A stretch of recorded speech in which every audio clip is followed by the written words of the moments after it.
Ich würde sagen, holen wir mal das Messmittel.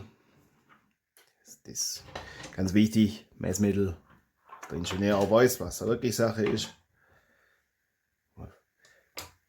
Verlässt sich nur auf das, was gemessen wird nachher.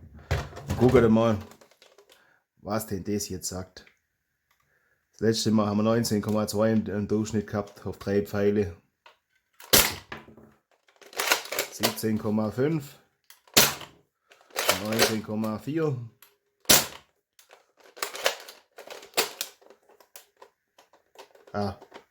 Was haben wir? 16,8. 19,6. 19,9 und 18,6. Das ist auch der Durchschnitt und jetzt ist das Magazin leer. Das heißt, ich würde sagen, es geht wieder.